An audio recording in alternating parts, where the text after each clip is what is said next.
ॐ भूर्भुवः स्वः तत्सवितुर्वरेण्यं भर्गो देवस्य धीमहि धियो यो नः प्रचोदयात्।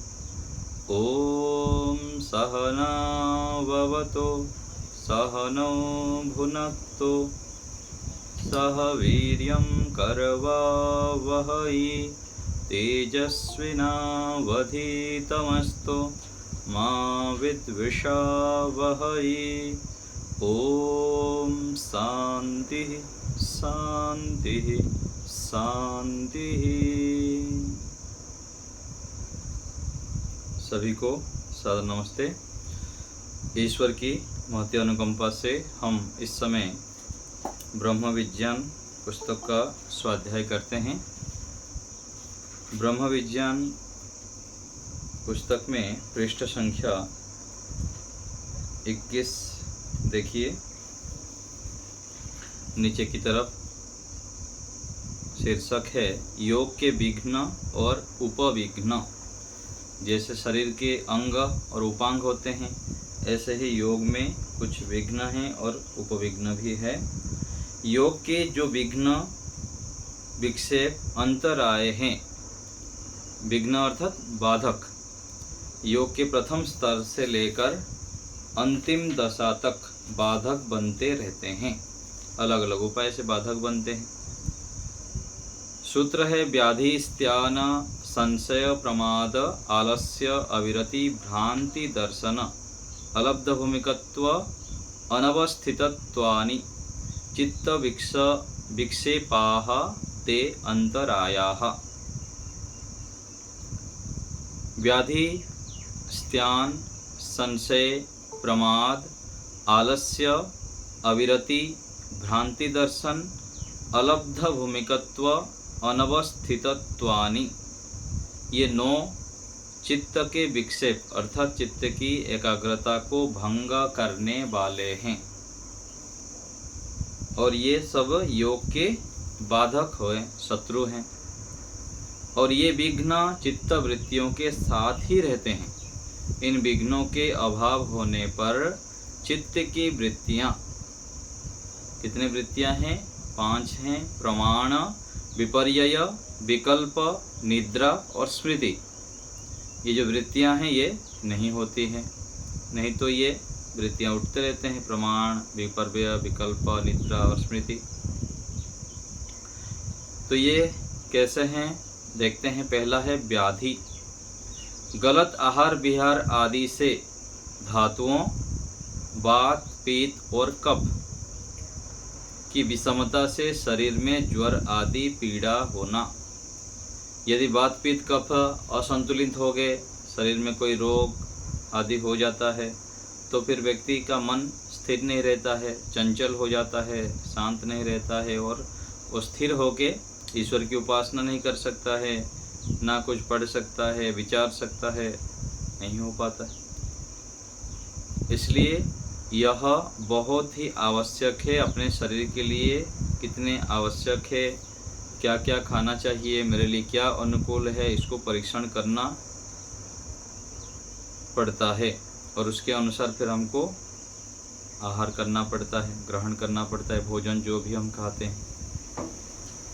यदि भोजन के ऊपर ध्यान ना दिया जाए तो फिर साधना में प्रगति नहीं हो पाती है। बहुत सात्विक भोजन करना पड़ता है और सत्वगुण युक्त भोजन भी फिर मात्रा में भोजन करनी होगी। और अपने अनुकूल मान लीजिए दूध, फल, मिठाई आदि भी ये सत्वगुण युक्त खाना है, उसको भी मात्रा में प्रयोग नहीं करेंगे तो फिर पेट भार हो जाएंगे, पाचन भी नहीं होगा।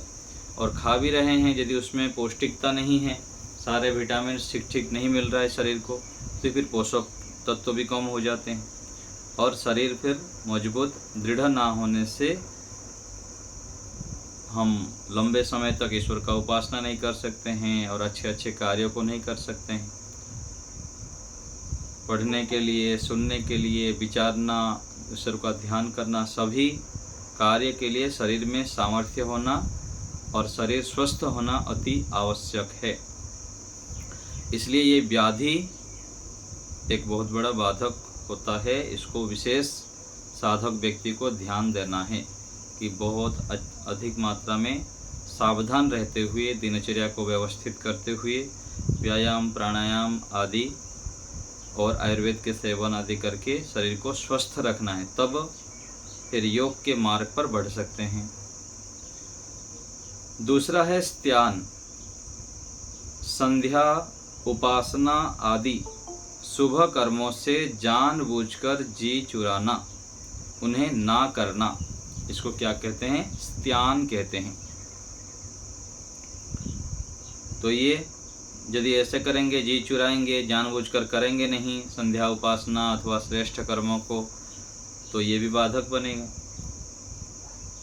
और दूसरे तरफ यदि देखेंगे तो स्त्यान को यदि छोड़ना है तो संध्या, उपासना, अच्छे कर्म में पूरा लगे रहना, जी जान से लगे रहना, बढ़ चढ़ करके भाग लेना, ये फिर साधक बनता है।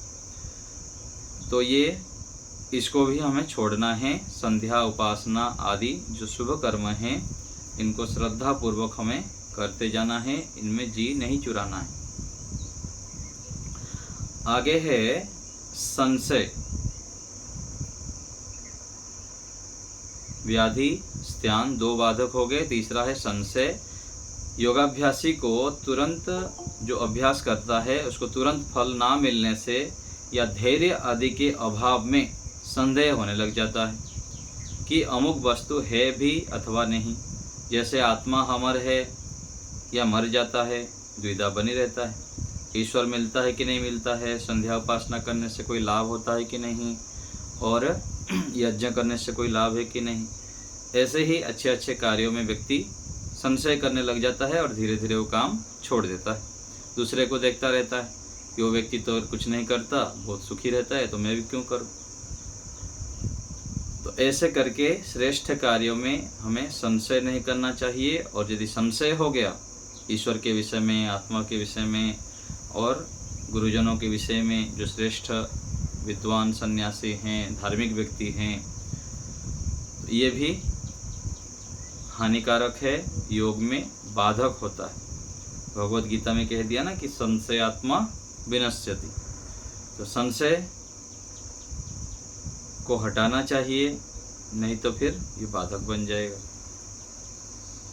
परीक्षण करना चाहिए पक्ष और विपक्ष उठाकर, लेकिन संशय यदि परीक्षा करके निर्णय नहीं करेंगे, संशय को हटाएंगे नहीं, तो वो बाधक बन जाता है। चौथा है प्रमाद। समाधि के साधन यम आदि का यथावत पालन न करना, भूल जाना, उपेक्षा करना, लापरवाह रहना, ये क्या है? प्रमाद। प्रमाद क्या है? मन से होता है। और आगे जो आएगा आलस्य, वो शरीर से। प्रमाद हो गया समाधि के जो साधन हैं, यम, नियम आदि, उसको यथावत ठीक ठीक नहीं करना। ठीक ठीक तब कर पाएंगे जब उसके स्वरूप को जानेंगे, उसके लाभ को जानेंगे। तो ये सब ना जानने के कारण व्यक्ति उसको पालन नहीं कर पाता, व्यवहार में नहीं ला पाता है। और ना लाने के कारण फिर जो प्रगति होनी चाहिए, गति होनी चाहिए, उन्नति होनी चाहिए योगाभ्यास में, ईश्वर की ओर बढ़ने में, क्लेशों को हटाने में, शुभ गुणों को बढ़ाने में, वो नहीं हो पाता है। तो पालन नहीं करना, भूल जाना, मान लीजिए करते हैं, कभी कर दिए, कभी नहीं किए, भूल जाते हैं, ईश्वर को भूले रहते हैं और असत्य आचरण कर लेते हैं, और भी परिग्रह करते हैं, बहुत सारे साधनों को इकट्ठा कर लेते हैं जो कि बाधक होता है। तो इन सबको उपेक्षा भी नहीं करनी चाहिए और लापरवाह भी नहीं रहना चाहिए, जागरूक रहना है। तो प्रमाद को हटाना है। पांचवा है आलस्य। योग साधनों के अनुष्ठान का सामर्थ्य होते हुए भी तमोगुण आदि के प्रभाववश शरीर मन में भारीपन के कारण उन्हें नहीं करना। मन से इच्छा तो है, सुबह जल्दी उठने का इच्छा हो जाती है, लेकिन शरीर में भारीपन हो जाता है, आलस्य हो जाता है। कोई काम करने की, पढ़ाई करने की इच्छा तो है मन में कि संस्कृत पढ़ना चाहिए, लेकिन शरीर अधिक भोजन कर लिए अथवा शरीर में तमोगुण रजोगुण बढ़ गया किसी कारण से मतलब कि लापरवाही रहे, हम अज्ञानता के कारण कुछ गलत भोजन कर लिए अथवा ऐसे कुछ कार्य कर दिए, इसमें तमोगुण बढ़ जाता है शरीर में। तो इससे क्या होता है, शरीर के भारीपन बढ़ जाने से फिर अच्छे कार्य नहीं कर पाते हैं और यह बाधक है।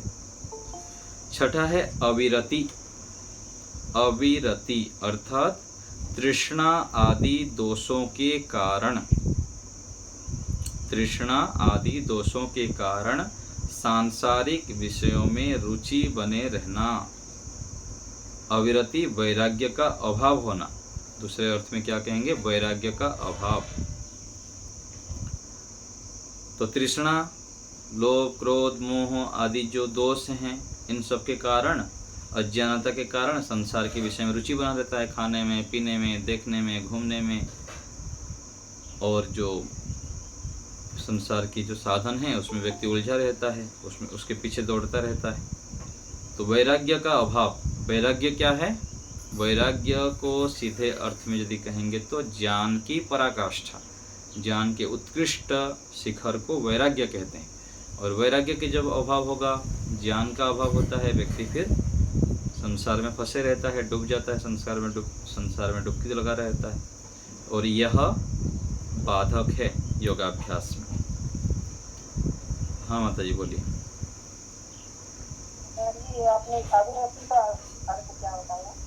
वैराग्य का अभाव, वैराग्य अर्थात वैराग्य उसे कहते हैं, ज्ञान की पराकाष्ठा को वैराग्य कहते हैं। दूसरे शब्द में वैराग्य का मतलब क्या है, व्यक्ति को जब ज्ञान हो जाता है तब वैराग्य होता है। और वैराग्य का अभाव अर्थात ज्ञान का अभाव, अज्ञानता में जीता है तब फिर संसार में डूबा रहता है। तो जो व्यक्ति संसार में आसक्त नहीं होता, ईश्वर की मार्ग पर, भक्ति के मार्ग पर चलता है, सत्य के मार्ग पर, धर्म के मार्ग पर चल रहा है, वो वास्तविक ज्ञानी है। धन संपत्ति ऐश्वर्य से युक्त हो जाना और प्रतिष्ठा बहुत मिल रहा है, वो वैराग्य ज्ञानी नहीं कहा जाएगा उसमें। वास्तविक ज्ञानी तो वह है जो ईश्वर की ओर बढ़ रहा है, धर्म के मार्ग पर, सत्य के मार्ग पर चल रहा है, संसार के भोग विलास में फंस नहीं रहा है, वो वास्तविक ज्ञानी है। तो इसीलिए ये कह दिया कि अविरति अर्थात सांसारिक विषय भोगों में फंसे रहना, उसमें रुचि बना रहना मन में, उसकी ओर बढ़ने की। अविरति और ये प्रत्याहार फिर अलग अलग चीज है। प्रत्याहार तो दूसरे ढंग से कहा जाता है। प्रत्याहार जब कहा जाता है कि ध्यान के समय जब हम बैठते हैं तो वहाँ पर विषयों से मन को हटाना और ध्येय चीज में लगाना, उस स्थिति को प्रत्याहार कहा गया। प्रति चारों ओर से, है ना। आहार ह्रियते, हरण करके, हटा के सभी इंद्रियों विषयों को, मन को अपने ध्येय में लगाना, ये है। ये अविरति जो दूसरे अर्थ में कह रहे हैं कि सांसारिक विषयों के प्रति यदि आसक्त रहेंगे तो वह बाधक है योगाभ्यास में, ठीक है ना। तो ये रुचि बने रहेगा यदि सांसारिक विषय आदि में, ये योगाभ्यास में बाधक है।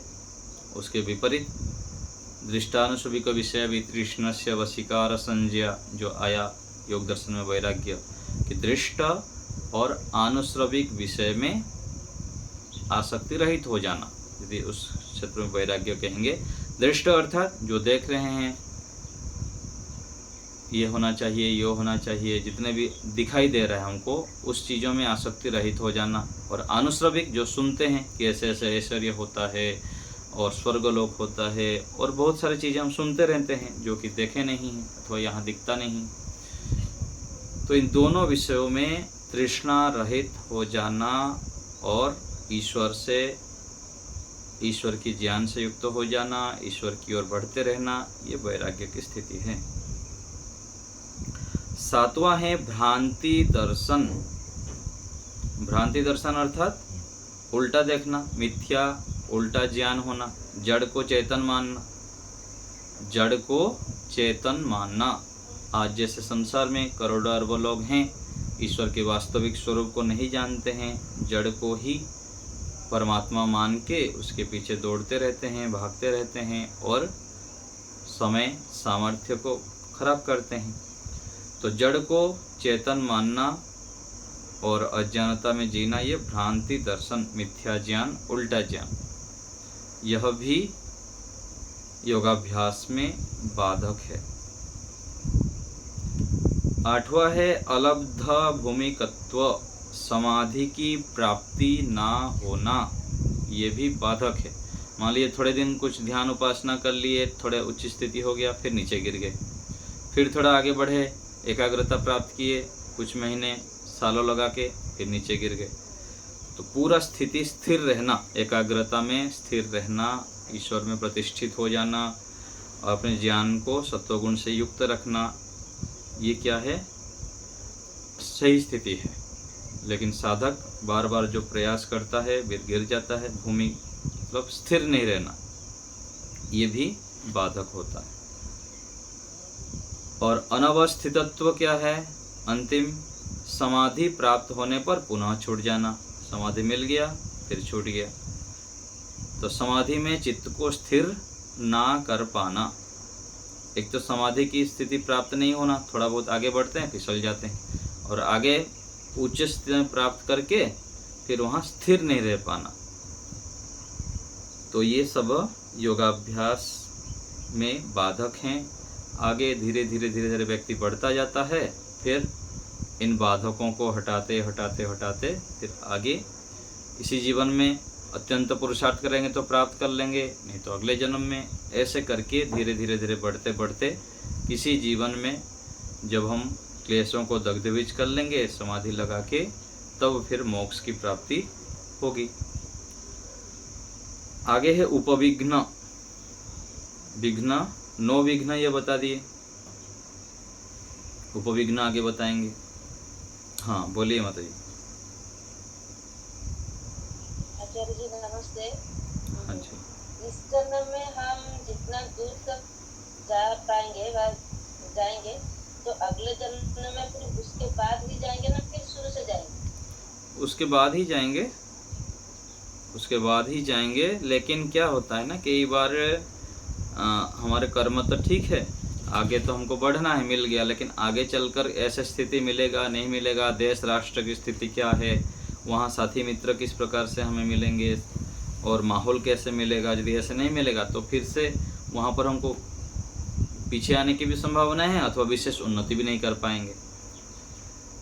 तो इसीलिए आगे तो बढ़ना ही है, वहाँ से 50 तक पहुँच गए तो 50 से आगे ही बढ़ना है, लेकिन फिर भी उसको अधिक ना सोच के यहाँ जितना हो सकता है हमको पुरुषार्थ करते रहना चाहिए।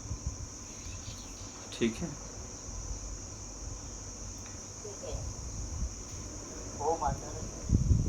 हाँ जी।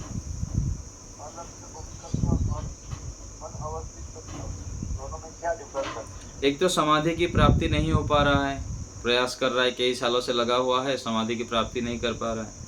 और समाधि की मान लो प्राप्ति भी कर लिया कोई, थोड़ी देर के लिए, 5 मिनट के लिए, 2 मिनट के लिए, 10 मिनट के लिए, फिर वो आधा घंटा रखना चाहता है, 1 घंटा तक करना चाहता है, तो वहाँ पर स्थिर नहीं रह पाता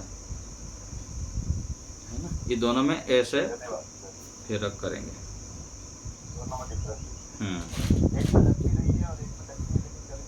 हाँ जी, हाँ जी। कमलेश माता जी बोलिए। सर जी, ऐसे ये जो ध्यान हम करते हैं ना, इस जन्म में जो भी ध्यान हमने किया, तो वो ध्यान क्या उसे अगले जन्म में बरकरार रहता है कि नहीं रहता? हाँ, क्यों रहेगा ना। जो पुरुषार्थ करते हैं वो बिल्कुल ही विफल नहीं होता है, और समय के हिसाब से उस जगह पर फिर उभरता है। मान लीजिए 50, हाँ मान लीजिए इस जीवन में कोई संस्कृत का बहुत मेहनत किया है, 5-10 साल लगाया है, अगले जन्म में 40-50 साल तक उसको संस्कृत पढ़ने का माहौल नहीं मिला, लेकिन 40 साल के बाद जब वो पढ़ना शुरू करेगा ना, वहाँ पर जो पीछे का मेहनत था 5 साल का, वहाँ पर जुड़ जाएगा तुरंत, अच्छे उच्चारण कर लेगा, समझने में भी सरलता रहेगी, और जल्दी जल्दी याद कर लेगा। ऐसे होता है। तो मैंने ऐसे एक विद्वान से बात की थी।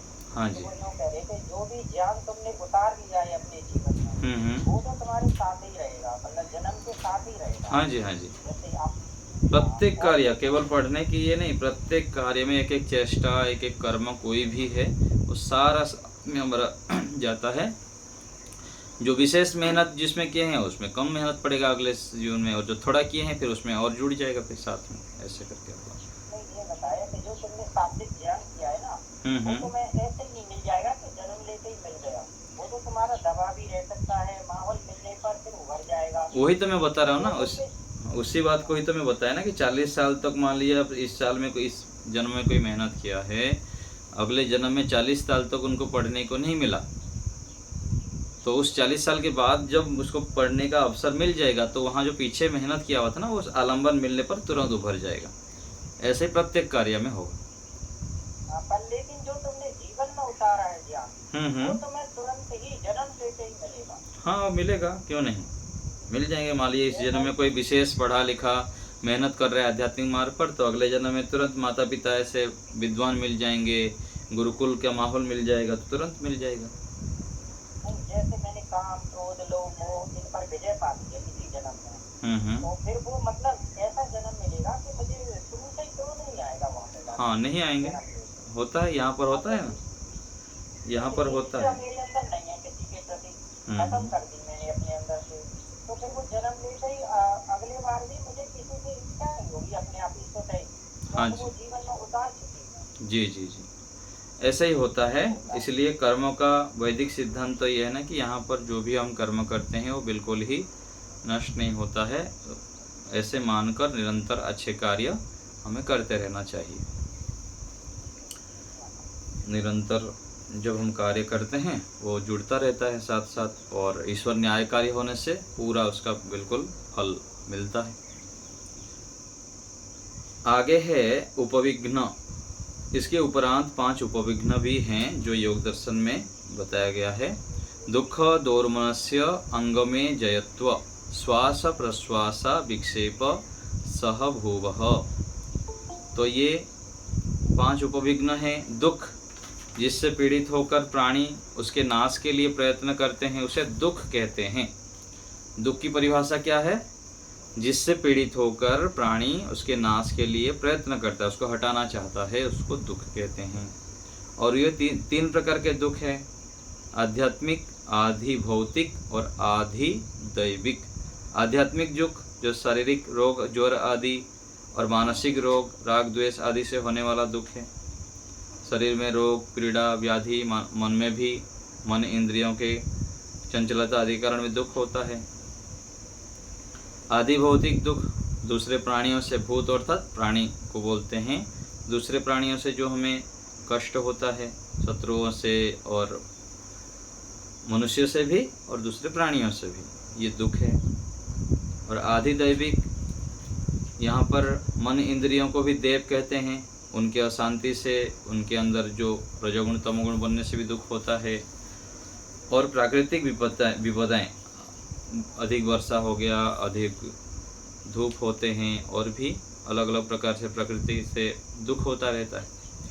तो ये दुख भी हानिकारक होता है, हम योगाभ्यास नहीं कर पाते हैं। इसके कारण दुख की स्थिति में हम ना चिंतन कर पाएंगे, ना पढ़ाई कर पाएंगे, ना कुछ अच्छे कार्य कर पाते हैं। तो ये उपविघ्न हैं, इसको भी हटाना चाहिए। कुछ सीमा तक तो हमारे वश में है और कुछ हमारे अधीन भी नहीं है।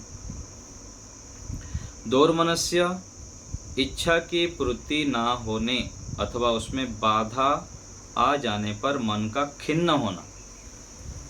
तो ऐसे भी हो जाता है, इच्छा जब हमारी पूर्ति नहीं होती है और कोई बाधा आ जाता है, हम जो करना चाहते हैं उसमें बाधा हो जाने पर फिर शीघ्रता से बढ़ नहीं पाते हैं। उसके कारण भी फिर योगाभ्यास में प्रगति कुछ काल के लिए अटक जाता है।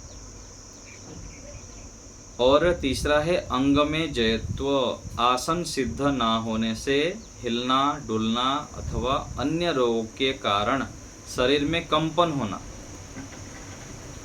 रोग को औषधि से दूर करें। आसन के अभ्यास से निश्चेष्ट बैठने का अभ्यास करें। तो आसन का जैसे हम अभ्यास करते हैं ध्यान के समय, स्थिर होकर बैठना, निरंतर पत्थर होकर बैठना, ये भी आवश्यक है, तब जाके हम ध्यान अच्छे से कर पाते हैं। और शरीर में कोई यदि कष्ट बाधा आदि है तो उसको हमें फिर उसको भी हटाना चाहिए औषधि आदि का सेवन करके।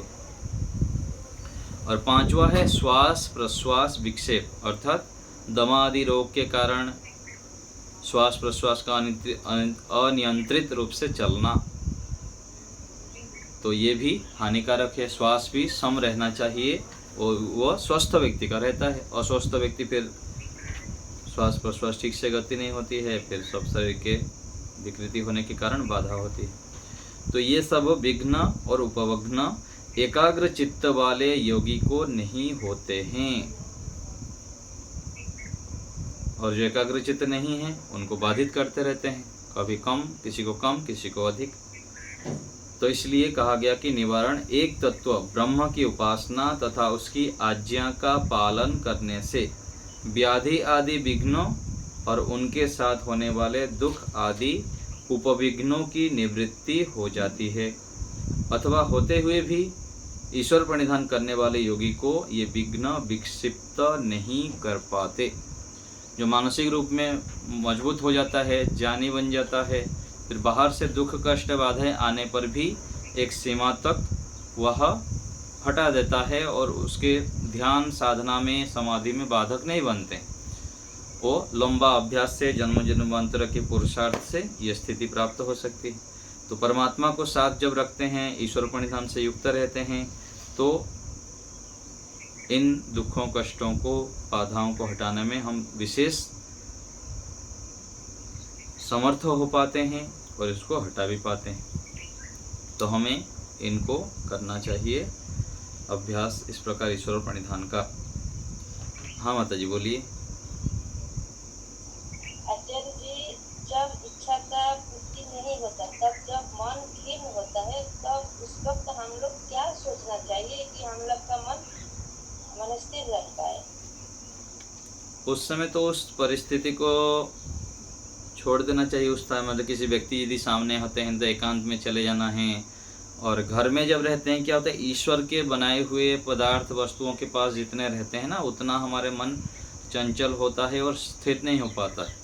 किसी जंगल में एकांत में पेड़ पौधों के पास चले जाएंगे, गायों के बीच में गौशाला में चले जाएंगे, ऐसे ईश्वर के बनाई रचना के पास जब हम चले जाते हैं ना, फिर वहाँ जाके शांत होकर बैठते हैं, थोड़ी देर गहरे गहरे श्वास लेते हैं। ये जो स्थितियाँ होती है रजोगुण तमोगुण के कारण है।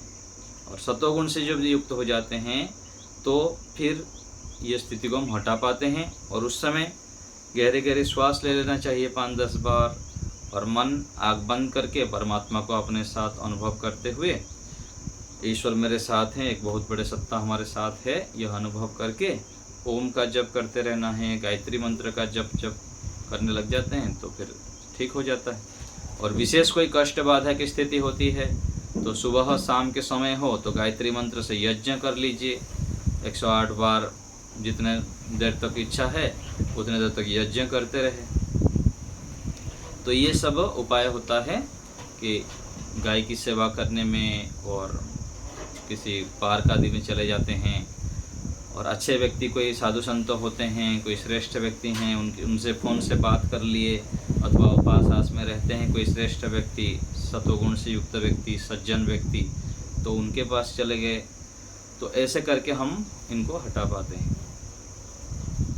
नहीं तो उस वक्त बहुत मन में दुख लगता है और कैसे भावना मन में सब आते हैं, ऐसे होता है। हाँ, तो उस समय ये उपाय को अपनाएं, और अच्छे कोई पुस्तक हो तो उसको भी पढ़ सकते हैं। तो बहुत सारे उपाय हैं, उनको हमें अपनाना चाहिए। इससे फिर जो दुख कष्ट बाधा अथवा मन में उद्विग्नता, चंचलता, उदासीनता आदि की स्थिति है उसको हम हटा पाते हैं।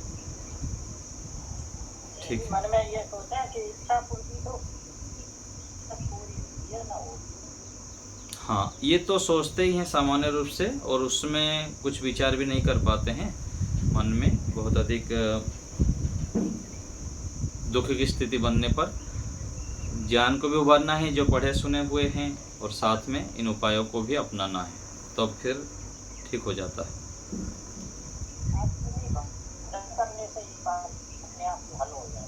हाँ जी, हाँ जी। चलिए,